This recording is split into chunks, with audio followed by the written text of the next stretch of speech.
Good morning, Emerson. A federal judge has ordered Apple to make it easier for investigators to access phone records from one of the San Bernardino shooters.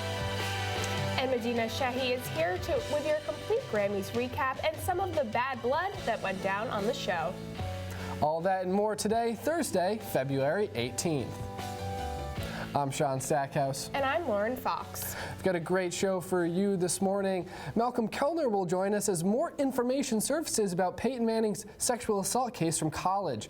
Lauren, this is a pretty serious issue that is rising of one of the game's greatest stars. Absolutely. It'll be really interesting to hear what he has to say. Also, we have travel correspondent Ruby Vishnik. She's going to show us some of the hottest tourist attractions in the Big Apple.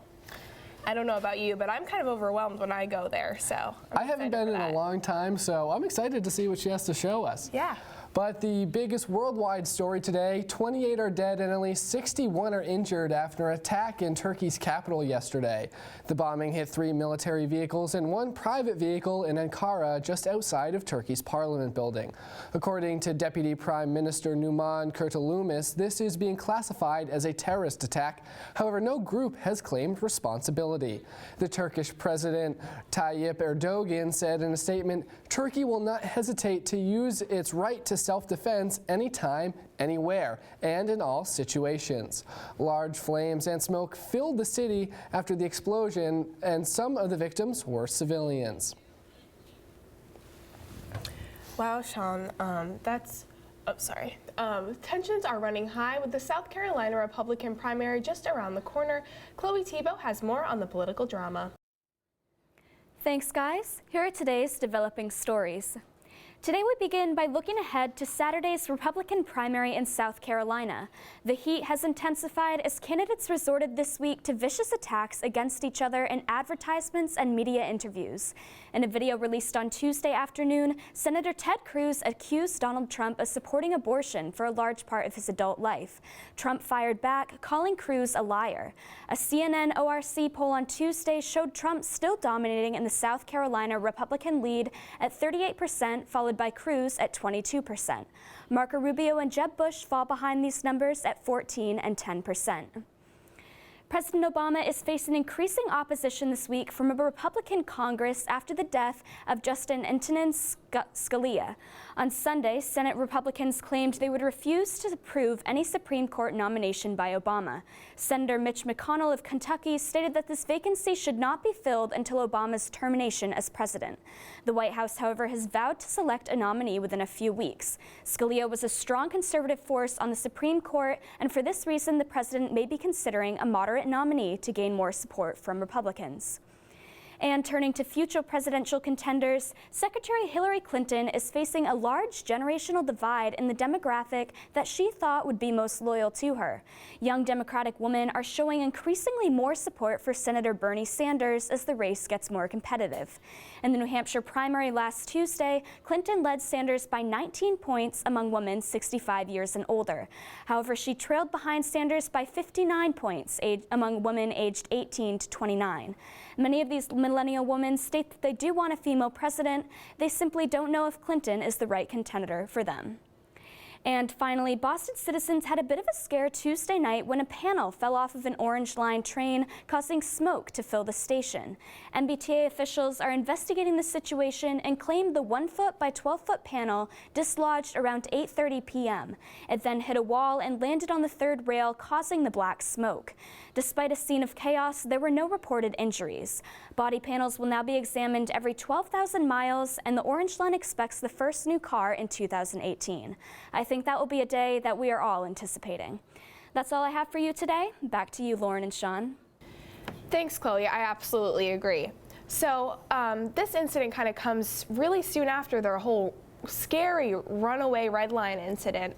Now, we've had a few major scary problems, but we haven't had the major service delays that we had last year. What do you kind of see in the future for the rest of winter as far as service goes? Lauren, it's my first year in Boston. There have been a lot of T difficulties in terms of just public transportation. I know there was a large dispute last fall with the cost of tickets. Charlie Baker promised to make this more affordable for people, and I've personally noticed that there are a lot of train delays when I go on the trains sometimes. So I think that every Boston citizen is kind of hoping that these problems will get solved in the future. Thanks, Chloe. It looks like it's going to be partly cloudy today with highs in the lower 30s. Although today and tomorrow are expected to be pretty chilly, temps are expected to shoot up into the upper 40s for the weekend. Though Saturday has a predicted chance of rain, it looks like we are in for another good weather weekend. Sean, I was walking around without a coat just a few days ago, and it was freezing today. Yeah, it was definitely a shock this morning when I looked at my app to see with the templates decide if I needed a coat or not. It was pretty darn chilly. Always a curveball. Well, we have to take a quick commercial break, but when we return, we'll be talking with the executive producers of an EIV original show, Meme Boy. And a Patriots linebacker has called it quits. More on this in his Instagram announcement when we come back. Lauren, what are you doing? I'm getting ready to host Good Morning Emerson, of course. Good Morning Emerson? What's that? It's the best morning show ever that's on Tuesday and Thursday at 9 a.m. Wow, how can I work on this? Yeah, let's get going.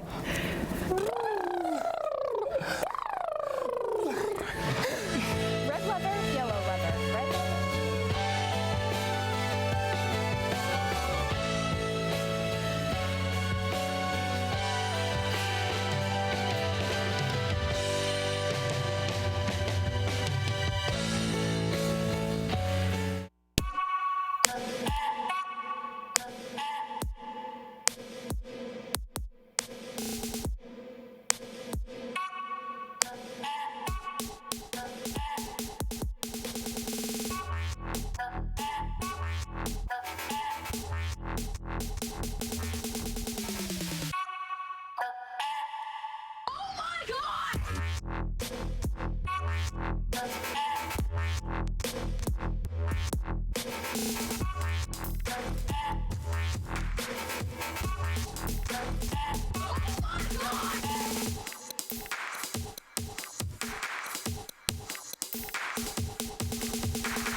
Welcome back. I'm here with Ruby Simonoff and Emily Radcliffe, the two co-directors for a new show on the Emerson channel called Meme Boy.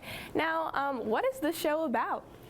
Well, it is about a college student, film major, your typical Emerson dude, likes Tarantino, Scorsese, who is kind of shy, and his picture gets taken at a party and it goes viral and he becomes the face of a new meme. Now, what kind of gave you guys the idea for this? Well, actually, she came up with the concept originally, and I remember her talking about it to me and saying, I have this idea, and I thought it was crazy at first because I didn't fully understand it, but when she was writing it, I just really got into it, and I was just like, wow, this is just such an original concept. One of my friends thought that it was about somebody who was trapped inside of a meme. Yes, that was I was like, no. Nope. That would be horrifying. Yeah. Especially if it was like, there's a lot of terrifying. I feel like the John Cena meme. Oh my God, that would be so scary. You'd just be like going about your day and then suddenly John Cena, whoa! Nope. I actually, yeah, so I'd had the idea for a while, just because there were a lot of posts going around about what happens to people after they become memes, sort of, and I was like, that's fascinating.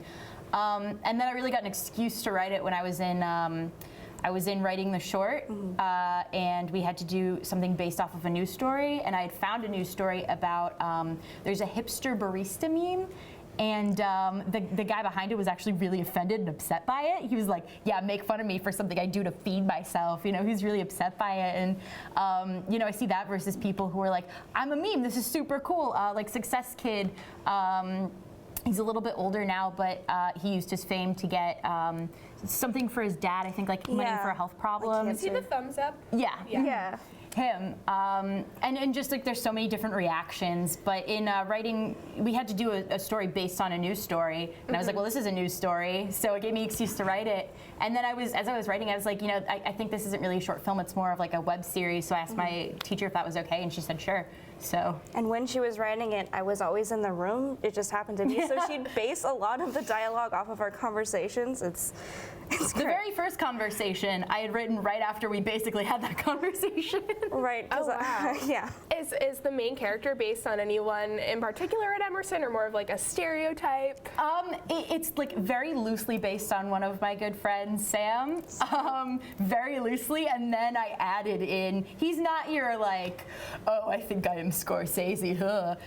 So I added that kind of stereotype of that, you know, like a lot of the film majors. Like I feel like there's a lot of film majors who really like making like mob movies and Tarantino and stuff. Not that there's something wrong with that, but I just kind of wanted to add some of that into it too. It's definitely a stereotype. Yeah, and it's also like a very ambitious, I think, project to undertake. Yes.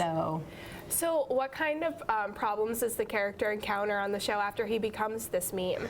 Well, in going into our second season, he's now making his film too, which has made how much money? Over 100,000, I think, because in of a Kickstarter. Yeah, from Kickstarters. The fame. So the film is just going terribly because he has all this faith in it, but the script is terrible, the actors are terrible, and he's just not doing great. So that's the problem that's going on right now in season 2. Yeah, it's really about him going from this is terrible to I can do something with this, and then the question is after season 2 is going to be what happens next, you know.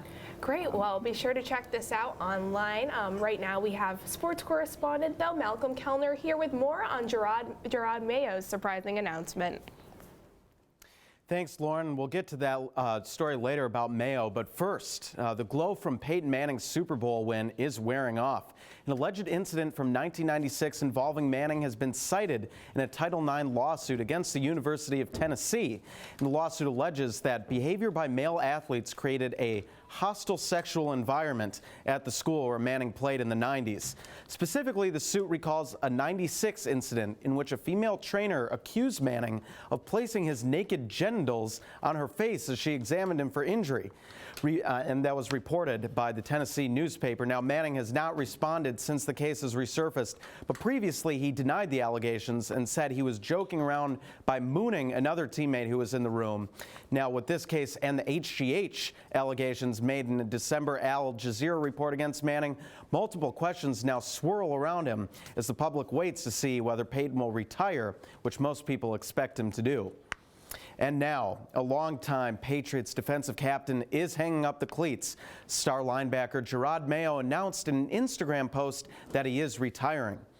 A couple factors likely went into his decision. Mayo was due $11.4 million next season, the second highest cap number to Tom Brady on the Patriots. So the team felt it would certainly have to release him or restructure his contract. Also, the 29-year-old Mayo had battled injuries the last few years, so he joins a growing list of players retiring preemptively around the age 30 mark before their bodies are completely broken down. In other words, make your money and get out. Makes sense to me. Now, the NBA All-Star Game happened this past Sunday in Toronto, but the main story was not the game itself, but rather the dunk contest.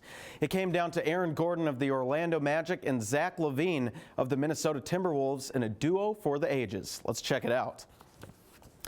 Final round, and it's showtime for Aaron Gordon. This was the dunk everyone was talking about. Look at that, taking the ball from the mascot, going over him, sitting in an invisible chair in the air, just hanging up there and throwing it down. That's worth one more look. This actually would have set a record, an Olympic record for high jump. That's how high it was. It was incredible. But it was Zach LaVine who came away the winner. Look at this, his last dunk, taking off from just in front of the free throw line, going through the legs and throwing it down. That's worth another look as well. Unbelievable. LaVine would win it for the second straight year, but Gordon certainly with the best second place finish of all time.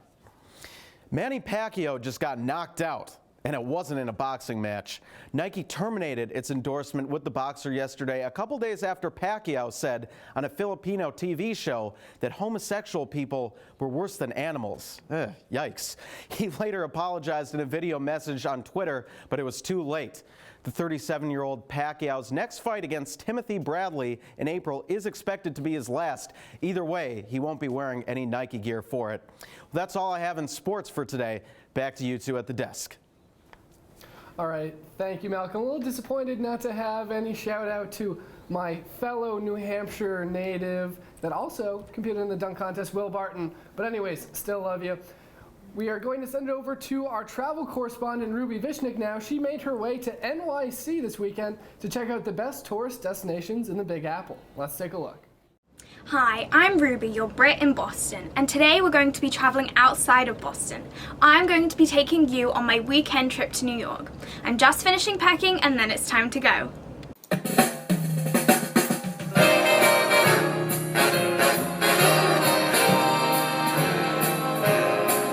I wake up with a smile on my face. So the first one I have for you today is that always check your route on Google Maps because I was going to take an Uber or attempt the subway to where I have to be this morning, but I looked and it's only a 15-minute walk. And you know Google Maps gives you way more time than you need anyway, so I know it's going to be pretty quick. New York is like the best place to be walking around because you'll always see something interesting. And fall flat on my face. It's not like me to fumble. Oh, it's such a disgrace. But I'm so preoccupied with that beautiful face. I'm telling you, it's a lot like being in love. I feel like I've left the ground and soared into space. While I'm staying here is right by Grand Central, and Grand Central I find, other than all the trains and all of that, although the train from Boston goes into Penn Station, I find that Grand Central is one of the best places to get any essentials if you've forgotten anything while you're here.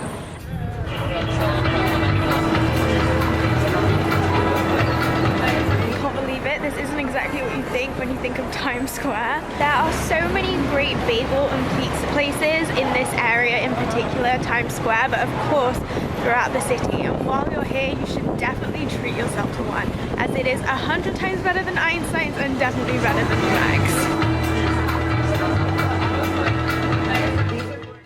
So I am all packed up and ready to go back to Boston. I'm going straight to Paramount for a rehearsal.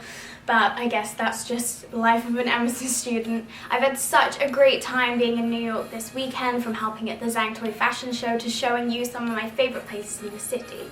From going to Grand Central to Times Square, which was incredibly quiet, right down 5th to Central Park. I wish I'd had more time to wander through Central Park and even go to the High Line, although it might have been a bit too cold for the High Line this trip.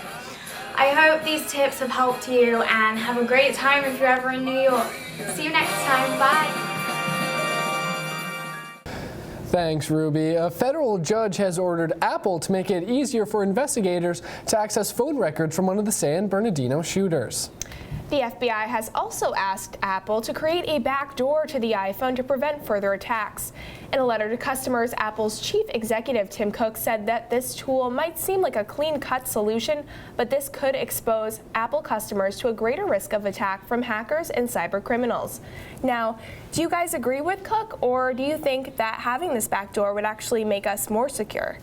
Well, I do agree with Tim Cook that Apple products need to be safe because so many people use them. They need to be safe from cyber criminals and hackers who can steal very privileged information and even steal money and things like that. But at the same time, like, I understand the security concerns of the government wanting to hopefully prevent any terrorist attacks that could be in the worst too. So it's too bad it's kind of both hackers and the government have access, or no one. If only there was a way for just the government to look into terrorist phones, but it's very hard. Like, where do you draw the line? It's a tough case. Yeah, it's a very tough issue because on one hand, I understand American citizens' concern with the rising abilities of technology today. You really don't know where the line is to draw security, but I also understand the government wanting to be able to use these resources to track down these criminals.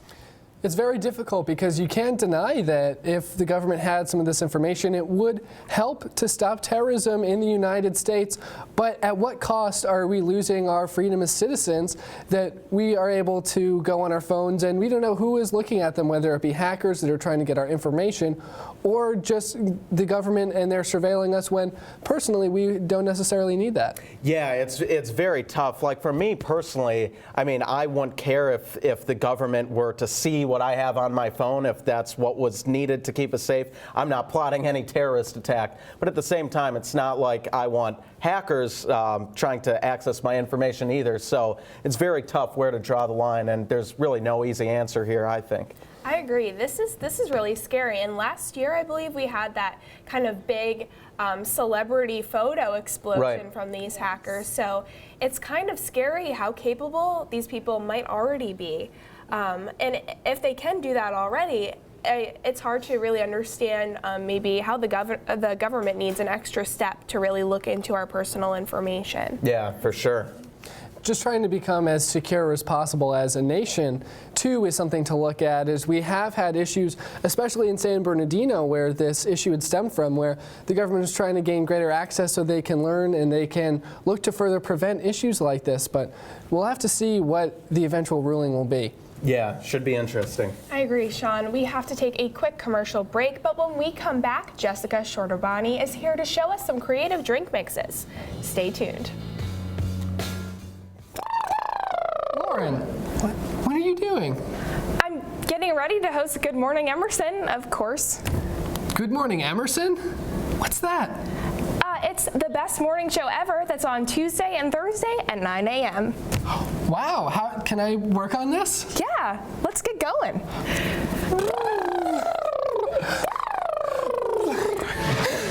Red leather, yellow leather, red leather.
Welcome back and thanks for waking up with us.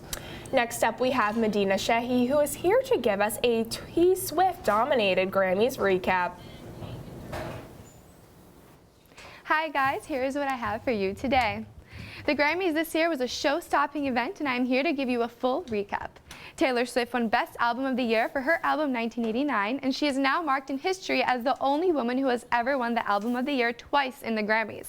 This has uprooted a lot of diversity issues with people. There has also been speculation of her dissing Kanye during her acceptance speech. Bruno Mars and Mark Ronson won the Record of the Year for their song Uptown Funk. Meghan Trainor won Best New Artist of the Year, while Kendrick Lamar won Best Rap Album for his album To Pimp a Butterfly, as well as Best Rap Song for his song All Right. Another big win was Ed Sheeran, who won the Best Song of the Year with Thinking Out Loud. However, Taylor Swift took over his amazing win with her over-the-top excitement for Ed Sheeran. You took his shine, Taylor. Take a look here where Taylor was just gawking at Ed's speech, and this is not even the part where she basically did cartwheels for him. Taylor, please calm down.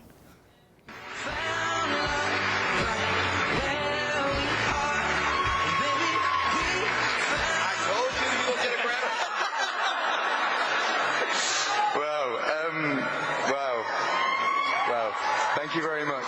Thank you. I just want to say thank you very much to The sweet country girl we all fell in love with is moving way too fast with her new lover. Miranda Lambert seems to be still mad at Gwen Stefani and Blake Shelton because Blake, her ex-husband, fell hard for Gwen and is flaunting their relationship to the public. Miranda and her boyfriend Anderson East have been dating for only 2 months and are already making music together. Someone who is kind of a nobody is now starting to make music with a country star. I guess Miranda is his ticket to stardom. Don't you think? Not only does country star Miranda Lambert have relationship struggles, but someone on a completely different spectrum shares some similarities with her too. The ever so hilarious and talented Chris Rock is back at it again with his new lady. He is still not fully divorced with his wife Malak. However, his new girl has been talking about their relationship all over social media. Is she using him? Good Morning Emerson would love to hear your thoughts, so tweet us at GM Emerson and let us know. A retweet could be in your future. Well, that's all I have for you today, and let's get back to Sean and Lauren. Thanks, Medina. We're back with Jessica Shorter-Bonney, who's going to show us how to make some delicious mocktails inspired by our Grammy winners. Yes, exactly. So the first thing we have up here is the Bad Blood Bloody Mary 1989 album. So all we did was take some Bloody Mary mix, put in a little bit of lemon juice, and then we garnished the top with some margarita salt. So if you guys want to taste test that, maybe. Yeah. Now this seems like it's pretty simple to make, actually. Yeah, it's very, very simple. You can get all these ingredients at like a local supermarket, and even for some of the other drinks, we got stuff at like the C-store or the Max. So it's all very easy. That's good. I like the spicy. Yeah. Just like that fire that T Swift has. Yeah. It's a bit different than what you would expect from like a sweet mocktail. It's more on like the savory side. Okay, so the next one we have up, you can see that looks a little gray, so it might remind you of the movie 50 Shades of Grey. So The Weeknd won an award for that for his song Earned It. So we sort of nicknamed this the You Earned It milkshake mocktail. So basically all we did was take 2 scoops of vanilla ice cream, some crushed up Oreos, and some Diet Pepsi, or you can choose Coke or regular Pepsi, whatever sort of soda you want to give it that like frothy consistency. So do you guys want to try that? That looks really good, and it has some of my favorite snacks in it too. Ice cream and Oreos. Does it get better than that? Yeah, so it can really be sort of like a dessert That treat. is really good. Yeah. So perfect for watching any of like the award shows or the Grammy, just like a special little treat. That's delicious. Yeah. I know, I like that a lot. I'm a huge cookies and cream person. Great. It's almost sort of reminiscent of like a root beer float type thing. Yeah. It's sort of like a new twist on it. Yeah, and I definitely like the Oreos in there. It's the subtle little crunch they can add to it. Exactly. Okay.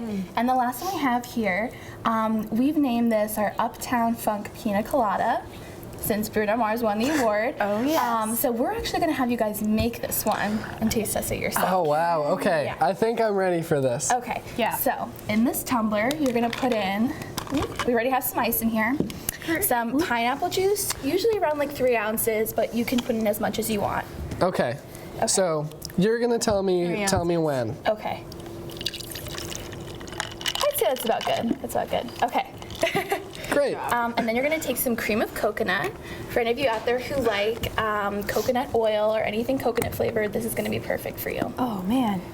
Can be a little bit messy. All right, tell me when. Okay. I personally like a little bit more coconut flavor, so I think that's perfect. Okay, great. Great. Perfect. And then put that on there. Want to make sure that's nice and tight. You don't want to spill anywhere, and then give it a really, really nice shake. Shake it off like T Swift. Ooh. Exactly. These can just be like a really like fun like get together, and you can just make these with your friends. Everyone can have a part in it, so it's fun. Okay, That's awesome. And then pour that in there, and we're gonna garnish it with a little umbrella. Careful. Don't spill, Sean. Perfect. I'm not going to spill, Lauren. You got to trust me on this. Okay. This was a bit of a smaller serving, but you can make multiple ones of them. Garnish it a little bit of that. We also have some fresh fruit, so you can always put fresh fruit on the side. Ooh, some here, we can those. take a little bit here, depending on what you want. I personally would love pineapple, so you can just stick a little pineapple on there. The one I like, stick. Perfect. Oh, that's Okay. great. And then you can taste test that if you want. And then we have another one over here, ready. Unfortunately, that is all the time we have today. Thank you so much for joining us. Be sure to tune in next week. It's delicious. Ooh.